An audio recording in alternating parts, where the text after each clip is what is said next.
চলুন, good afternoon. অনেক দিন ব্লগ বানানো হয়নি। এলআইসির কাজে এসেছিলাম, কিন্তু ব্লগ বানানো রক্তে চলে এসছে, তাই কিছু না করলে ভালো লাগে না। বেরিয়ে পড়েছি, যাই মায়ের বাড়ির দিকে যাব, বলরাম বসুর বাড়িতে যাই।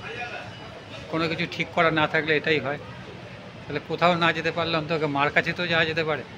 এই চলুন আজ মার কাছে যাই, আপনাদেরকেও মার কাছ থেকে একটু ঘুরিয়ে আনি। আর মার কাছে গেলে ভালো লাগবে না, হতে পারে না। তাহলে জয় ঠাকুর, জয় মা আর জয় স্বামীজি বলে আজকের ভিডিও শুরু করি। চলুন যাওয়া যাক তাহলে। এখন রাস্তা ফাঁকা। মায়ের বাড়ি যে কতটা বড় শুধু দেখুন, এইখান থেকে শুরু হয়েছে আর সেই লাস্ট। বিরাট বাড়ি মায়ের। আর এখানে সারা বছর ধরে কিছু না কিছু অনুষ্ঠান হয়ে যায়, আর মার কাছে সবাই ছুটে আসে। যার যা অভিযোগ আছে, যার যা দুঃখ আছে, যার যা কষ্ট আছে, মা বলেইছেন সবার যা যা দুঃখ কষ্ট আমার কাছে এসো, আমি তা বিহিত করব। তো সেই হচ্ছে মায়ের বাড়ি।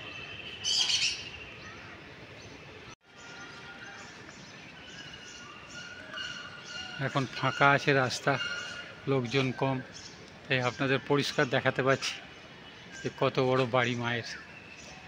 সামনেই গেট আছে। আর কারো কোথাও কিছু যদি না যাওয়ার থাকে, কারো যদি কোনো দুঃখ কষ্ট থাকে, অবশ্যই মার কাছে চলে আসুন। এই হচ্ছে মায়ের বাড়ি।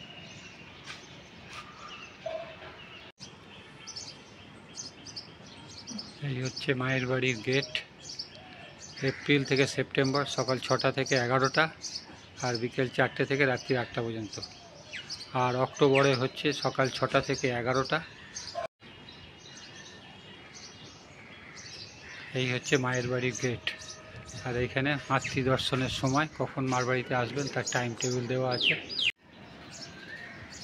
এই হচ্ছে মাতৃদর্শনের সময়, এপ্রিল থেকে সেপ্টেম্বর 6টা থেকে 11টা সকালে, আর বিকেলে 4টে থেকে 8টা। আর অক্টোবর থেকে মার্চ হচ্ছে সকাল 6টা থেকে 11টা, আর বিকেল 3টে 30 থেকে রাত্রি 8টা। এই হচ্ছে মায়ের বাড়ির গেট। এই যে মায়ের বাড়ি বড় করে লেখা আছে। আর এখান থেকে ওই পর্যন্ত যে দেখতে পাচ্ছেন সব মায়ের বাড়ি।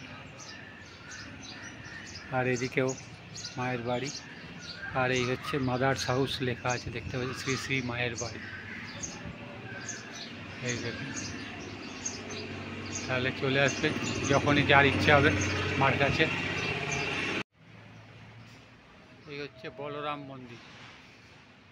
এনার সম্বন্ধে সারাদিন ধরে বললেও শেষ হবে না, কারণ এই বাড়ি থেকে অনেক বড় বড় ইতিহাস হয়েছে রামকৃষ্ণ মিশন ও মঠে, সেটাই আপনাদের আজকে বলবো।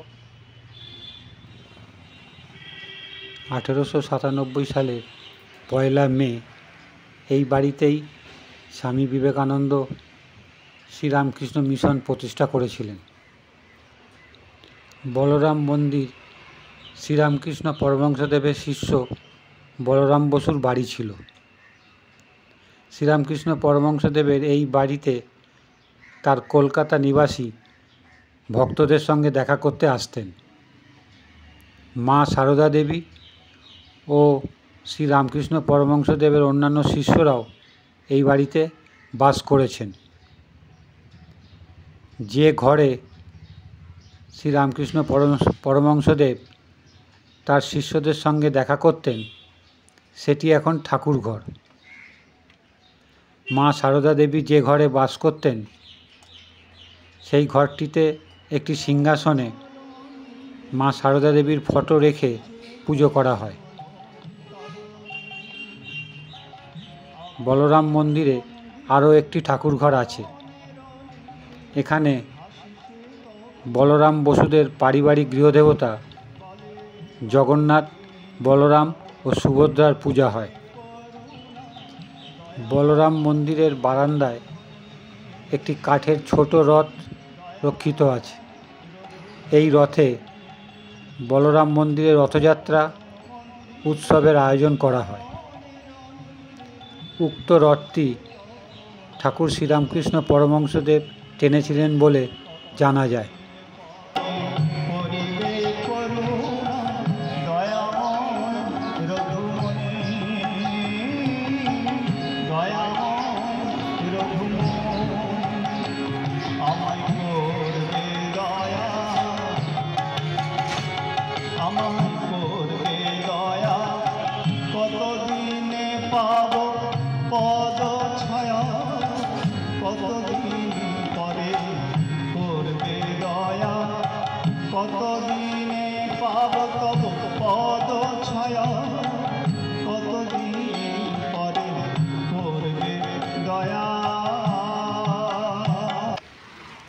18 দশকে নাট্যকার তথা বাংলা থিয়েটার জগতের প্রাণ পুরুষ ছিলেন গিরিশচন্দ্র ঘোষ, আর ওনারই বাড়ি এখন আপনারা দেখতে পাচ্ছেন। গিরিশচন্দ্র ঘোষের জন্ম হয় 1844 সালের 28শে ফেব্রুয়ারি কলকাতার বাগবাজারে। ওনার বাবা নীলকমল ও মা রায়মণির অষ্টম সন্তান ছিলেন গিরিশ ঘোষ। নাট্যজগতে গিরিশচন্দ্র ঘোষের অন্যতম প্রিয় স্নেহভাজন শিষ্যা ছিলেন বিনোদিনী দাসী বা নটি বিনোদিনী। 1883 সাল নাগাদ গিরিশচন্দ্র ঘোষ স্টার থিয়েটার গড়ে তুলেছিলেন। স্টার থিয়েটার তৈরির সময় গিরিশচন্দ্রকে প্রয়োজনীয় টাকা দিয়ে সাহায্য করেছিলেন গুরুমুখ রায়। ব্যক্তিগত জীবনে গিরিশচন্দ্র ঘোষ ছিলেন ঘোর ঈশ্বর বিরোধী। পারিবারিক জীবনে নানা আঘাত ও অনেকগুলি মৃত্যু সংবাদই তার ঈশ্বরের প্রতি বিশ্বাস হারানোর কারণ। 1884 সালের 20শে সেপ্টেম্বর নাট্য সম্রাজ্ঞী নটি বিনোদিনীকে নিয়ে তিনি স্টার থিয়েটারে চৈতন্য লীলা নাটকটি মঞ্চস্থ করেন।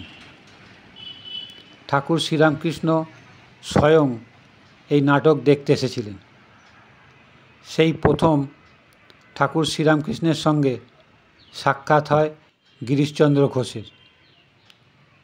পরবর্তীতে গিরিশচন্দ্র ও বিনোদিনী উভয়ই তার শিষ্যত্ব গ্রহণ করেন। শ্রী শ্রী রামকৃষ্ণ কথামৃত গ্রন্থে উল্লিখিত হয়েছে কিভাবে ঠাকুর রামকৃষ্ণদেবের সংস্পর্শে আসার পর গিরিশচন্দ্র ঘোষের নৈতিক পরিবর্তন ঘটে এবং তিনি তার ঘনিষ্ঠতম শিষ্যদের একজন হয়ে ওঠেন। এটা হচ্ছে সিস্টার নিবেদিতার বাড়ি। এখানে 50 টাকা করে টিকিট। ক্যামেরা অ্যালাউ নয়, ক্যামেরা রেখে দিয়ে ঢুকতে হবে। ভিতরে এক্সিবিশন আছে, বিভিন্ন রকম সিস্টার নিবেদিতার সঙ্গে ঠাকুর, মা, স্বামীজির সমস্ত ফটো সব কিছু আছে, এখানে দেখতে পাবেন। কিন্তু দেখার জিনিস, অবশ্যই একবার আসবেন। কলকাতা হেরিটেজ এটা নিয়ে নিয়েছে।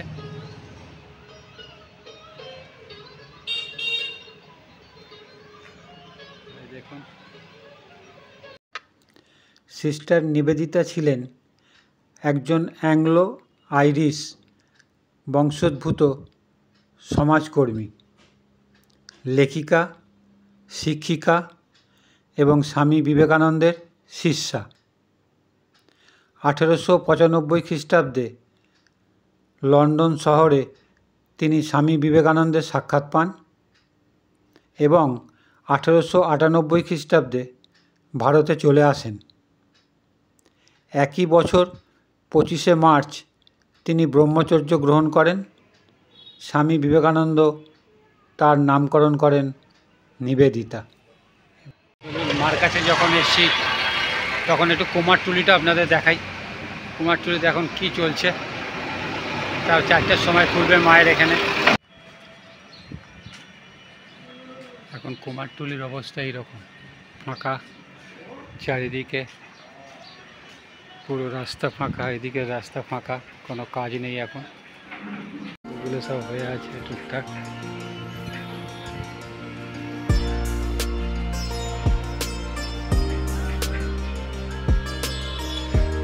চারিদিক ফাঁকা, কাজ খুবই কম।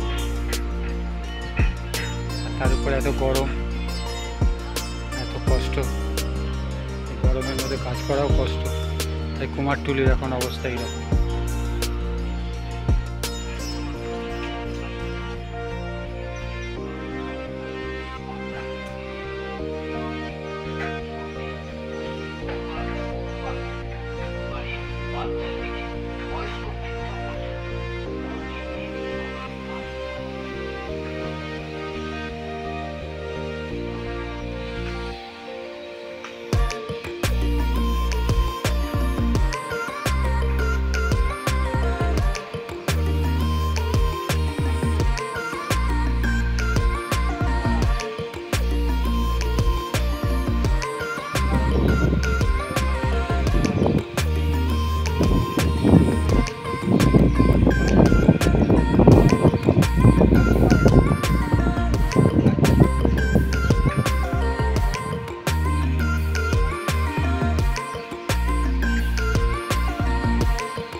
ঠাকুর দাদা?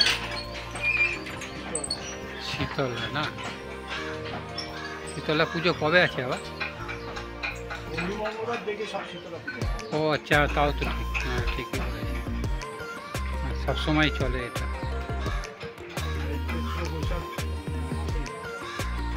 চৈত্র বৈশাখ শনি মঙ্গলবার দেখেই হয় দুর্গা পুজো।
চলুন, গরমে বিধ্বস্ত, আর পারা যাচ্ছে না, এখানেই শেষ করছি। পরের ভিডিওয় আবার দেখা হবে। নতুন ভিডিও আনছি খুব শীঘ্রই। গরমে কদিন কাজ করিনি। সবাই ভালো থাকবেন, সুস্থ থাকবেন, আর গরম থেকে খুবই সাবধানে থাকবেন। চলুন তাহলে, এটা কোন দিকে রাস্তায় যাব দেখি। যাই, আজকের মতন এখানে শেষ করলাম।